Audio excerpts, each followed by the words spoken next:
This is Brontë, written by Kyle Brookes and based on the screenplay of the same name. Episode 5, Family Ties.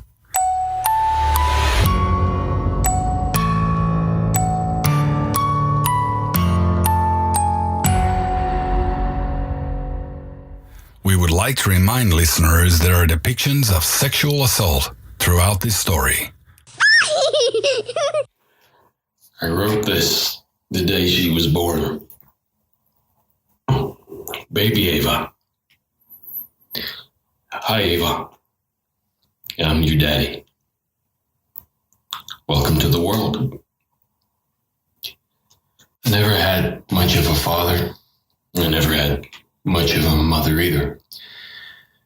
But I did have a sister and a great older brother. That's your Auntie Ava over there. She gave you your name. And your Uncle Noah. And they're going to make sure you're safe when I'm not around. Like they made sure I was safe when I was your age. And there's so much for me to show you and teach you and see you grow up beautiful every day. We're going to have so much fun.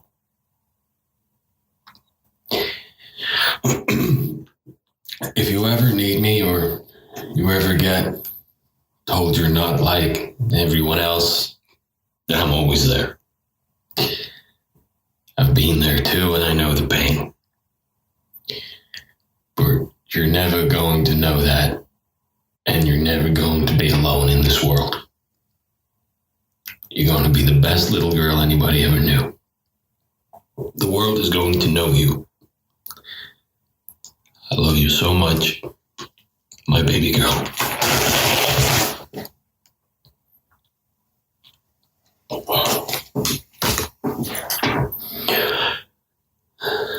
She was the best little girl. It was the first time I'd seen real innocence, and it's like being blind for decades, and then suddenly someone drawing back the curtains, and you can see all the colors and the beauty around you. You miss her? Of course I miss her.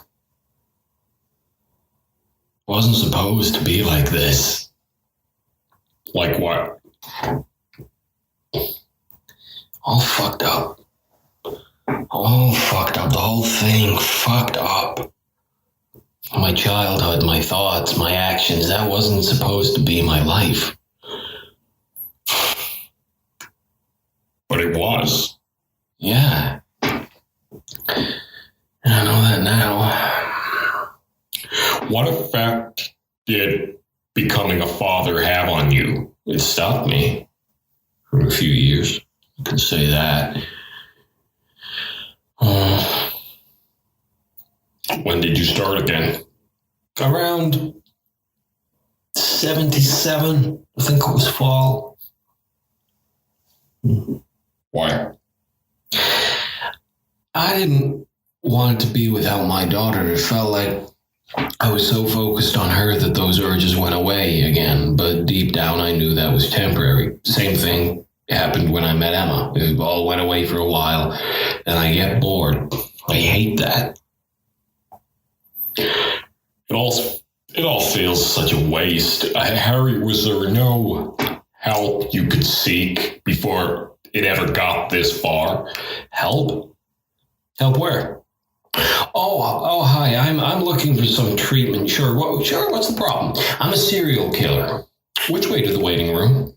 Come on. It's impossible. No, I mean, before any of this started, when you came out of juvie, you could have asked for help with these feelings before the fantasies passed into years and you eventually lived them out. Let me tell you something, okay? Society does not want to help. Despite what they want you to believe, they want to suppress. A rapist, a pedophile, A potential murderer cannot simply ask for help with their thoughts before they act on it, because society does not want to hear that. They don't want to think that something like that could be in their community. I could say because they would much prefer that it occurs unknown and then they can find and lynch the bastard. There is much more fear in a community when they see a person and think, will they, won't they? I would not be welcome to talk about my thoughts unless I was sat like I am in front of you right now. Yeah.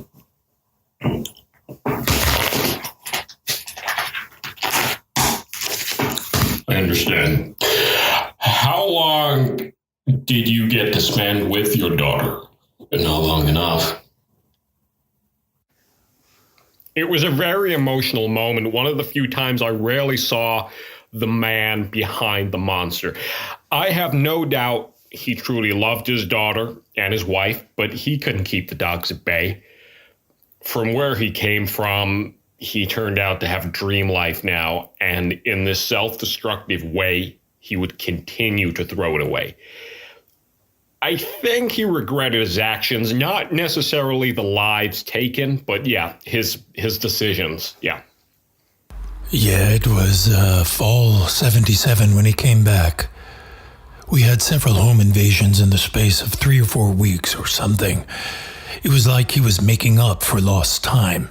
It was the Morris household first in late October, then the Price household, then by November we had 2 attacks in one night with the Osaki and the Alvarez couples. I think the public and the sheriff's department became too comfortable again. This fugitive had never been caught, but as the years passed, people carried on thinking that these crimes were just a thing of the past. This man was still out there. The MOs were the same, the rape and sodomy of the female victims, that was still there. The television set left on at high volume, that was still there. Leaving the female victim deceased in the living room and the male in the bedroom, that was all still there. One thing that was different was he was now bludgeoning his victims to death. He wasn't doing this to throw us off, he kept everything else the same. He just really stepped up his connection he wanted to have to the victim when he took their life. Why did you stop using the 22 when you came back? I didn't stop using it altogether. I just felt it was too impersonal at times. Sometimes you have to feel it to be truly satisfied. Some serial killers prefer strangulation, but that wasn't for me. Do you remember the last day you spent outside with your daughter? Yeah. It was her 5th birthday party. That was the last day I spent with her.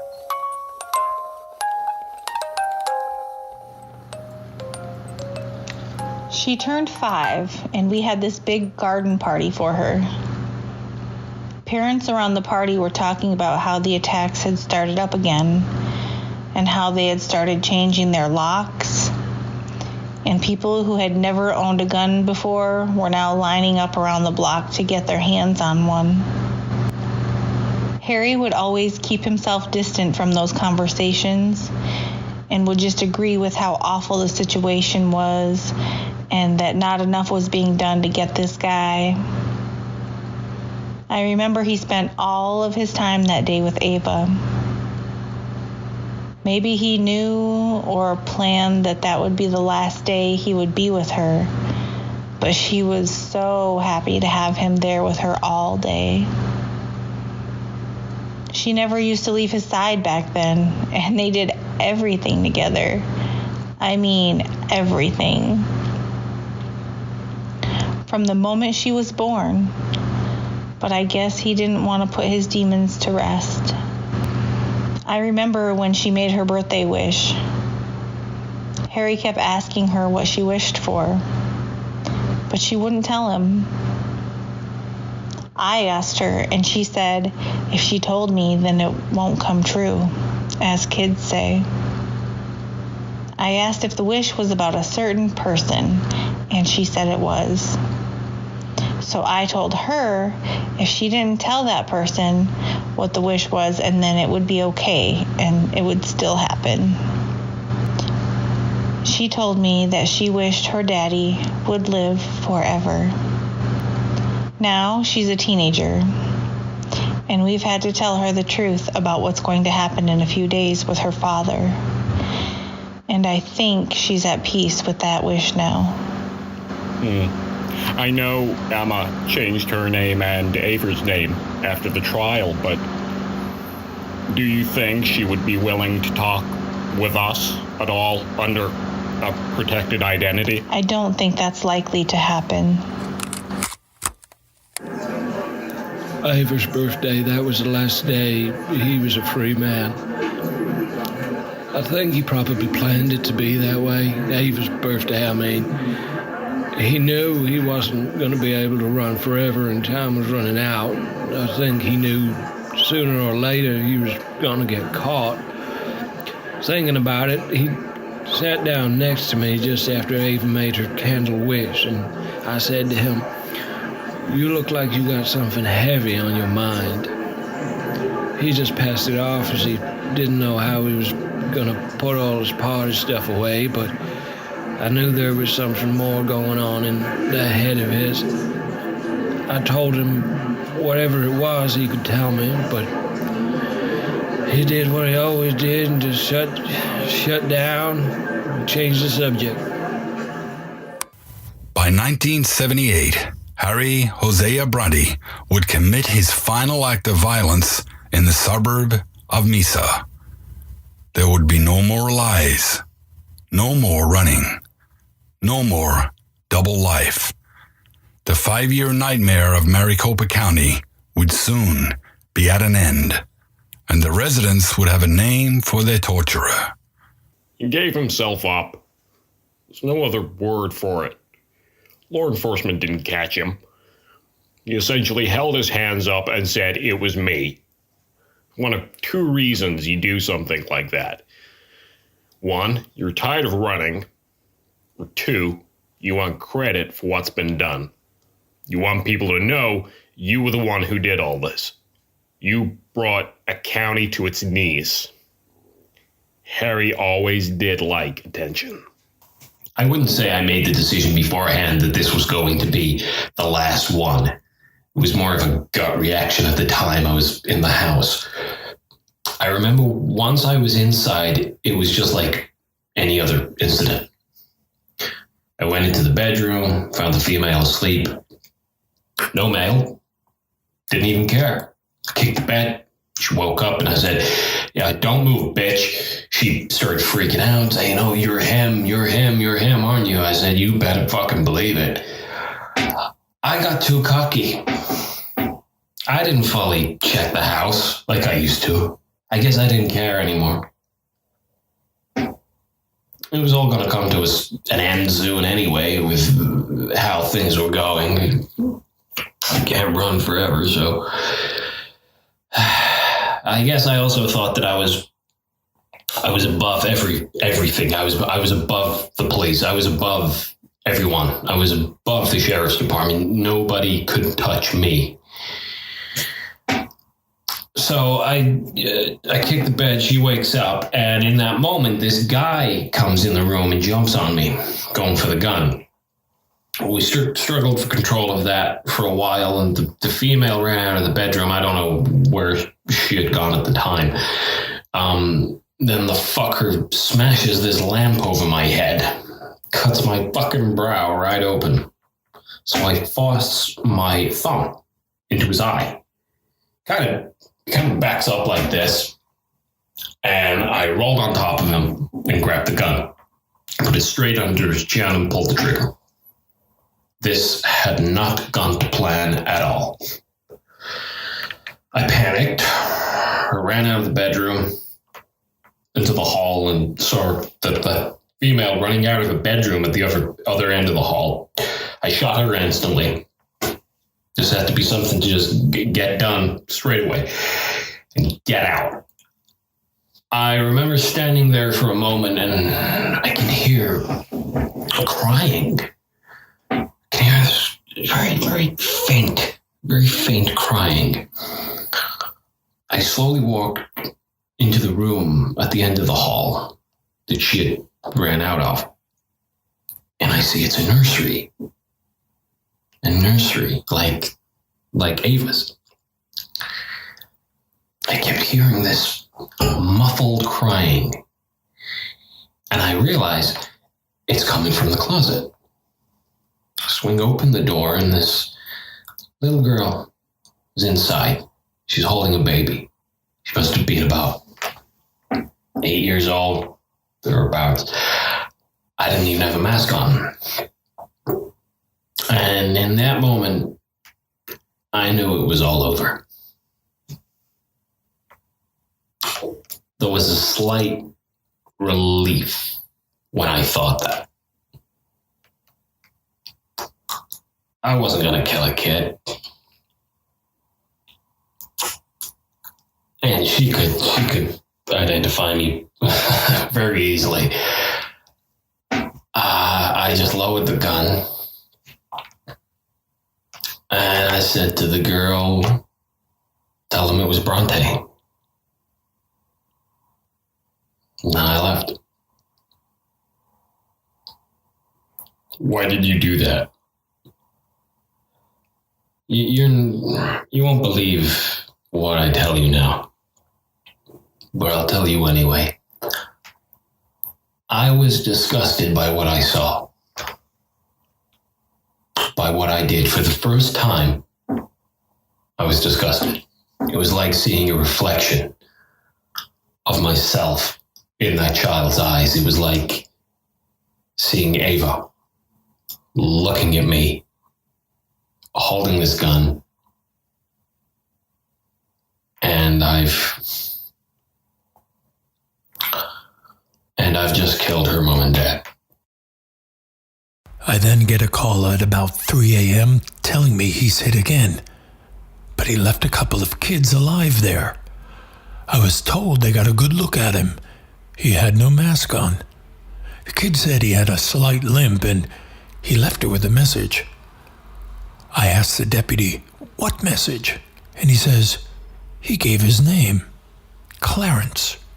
He gave his name. What? Something didn't add up. Why? Why would he do that? He's been running for 5 years now and he gives up his name willingly? I put that to one side for the time being and we searched everything we could find on the name Brontë. We found one match in Arizona. Only one, Harry Hosea Brontë, spent time in a juvenile detention center in the 1960s for breaking and entering and the attempted rape of a teenage girl. We had his home address. Then it hit me what he wanted. I knew what his plan was now. He wanted to go out in a blaze of glory. He wasn't going to be caught alive for those crimes. I got every armed officer I could muster at that time, and at around 5 a.m., we stormed 305 Monrova Drive. He went home after that attack. He went home to confess all and make his goodbyes to his family. He believed this would be the last time he would ever see them, and he needed them out of the house before it all went to hell on that street. He knew the sheriff's department would be there very soon. It would be some time before I knew what was said in the living room of the Brontë household that night. The last words said between a family. That was the one thing Harry would not talk about. He would discuss his crimes with ease, his life, but he would not talk about the last time he spoke to his family. When they left the house, they barely took anything with them. They left through the back door, took the car, and everything was suddenly quiet. It was eerily quiet alone in that house, apart from hearing those sirens coming from the distance. I reloaded the .22 and took a few extra rounds. I loaded the shotgun I kept behind the liquor cabinet, put them both next to my armchair. I then put on Wanted Man on the record player, and that rang out into every room of the house. Just blare out those fucking sirens. I poured myself another large whiskey, and I just waited. Sat in the dark, staring out of the living room window at the street outside.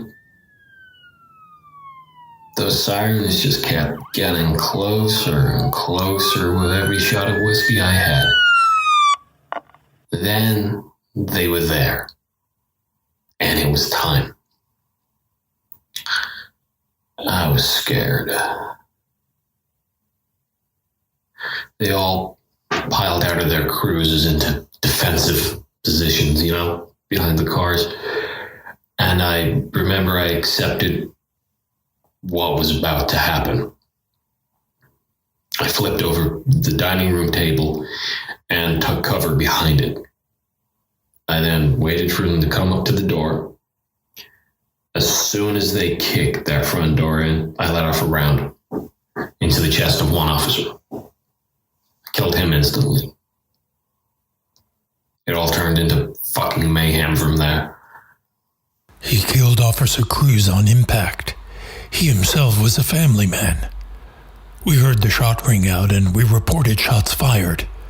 Before anyone could even give an order, there were rounds being fired out of the front door, and all our officers were trying to get to any cover they could. He had barricaded himself into the living room area of the house. Another officer, Officer Rowe, tried to flank Mr. Brontë from the front window of the house, and he was also shot. He also sadly later died from his injuries.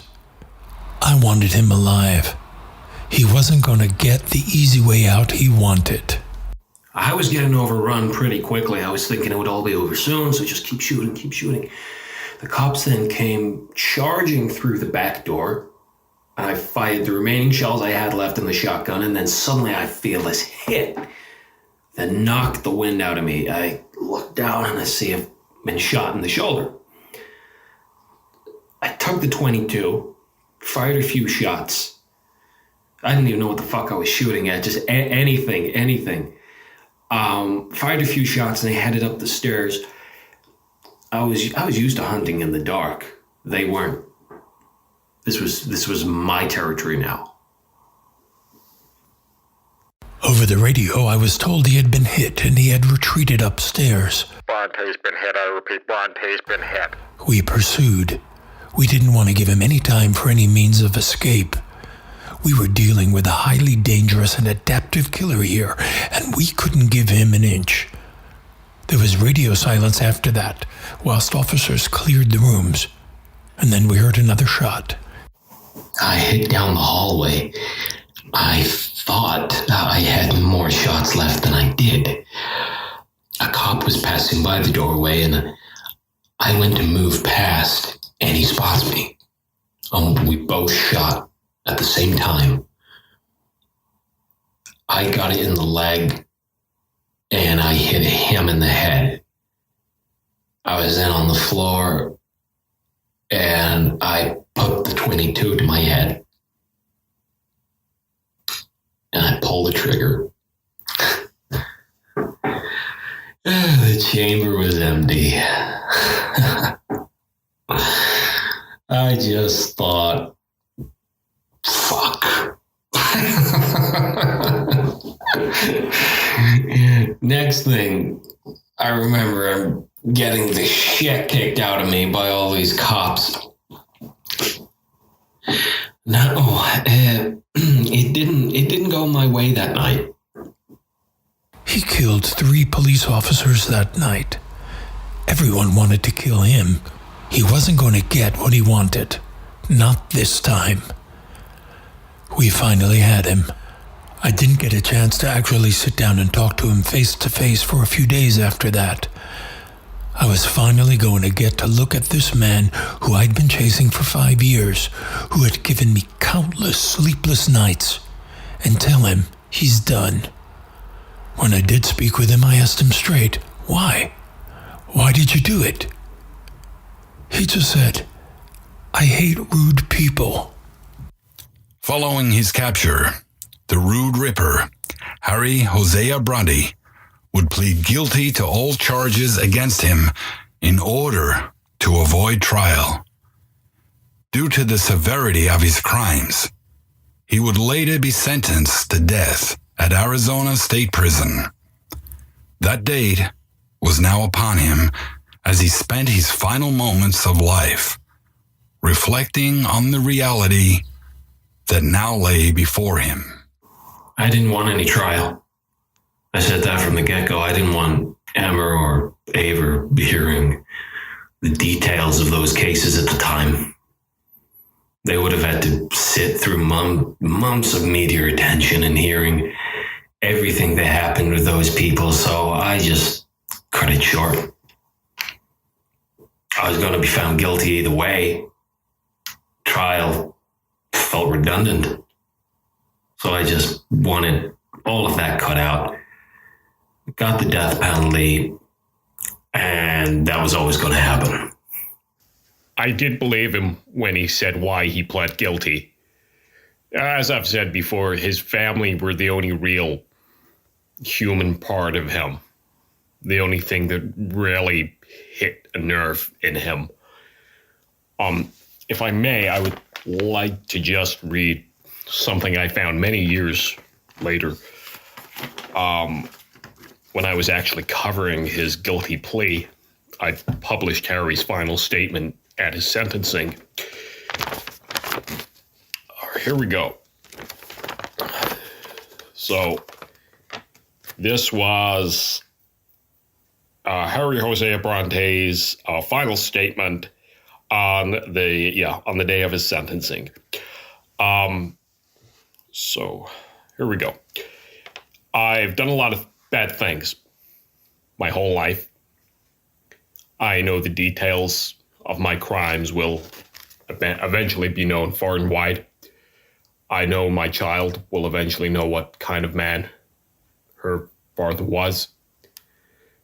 People will study me and agonize over the reasons why, what made me, how can it be prevented. These are questions I know I will spend my remaining days answering. The truth is, it wasn't one thing. It was a bit of me and who I am, and it was a bit of the world and the hand it dealt me in my early years. If you mix that together, you can create a very dangerous individual. One cannot exist without the other to make this person.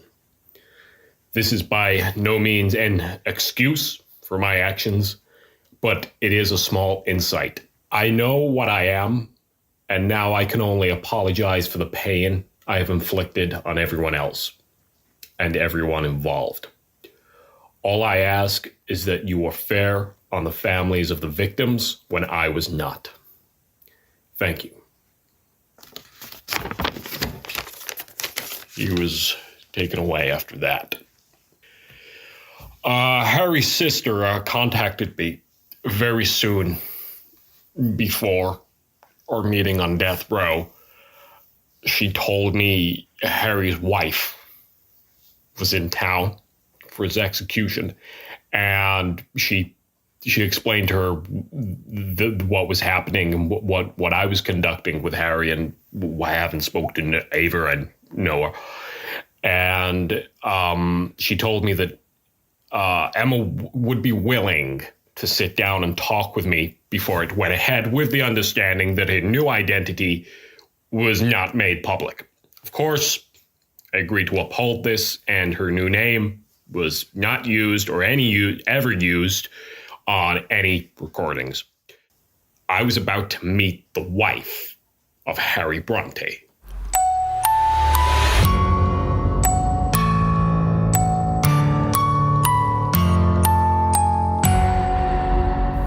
Next next time on Brontë. I hate him. I hate him so much for what he did and for what he did to my life. But I love him still too. Harry Brontë was a pure deviant in every sense of the word. We are looking at a complete psychopath here. He asked me after his trial if I would be there at his execution. And I said, "You better believe it, Harry. I'll be there when they pull the switch."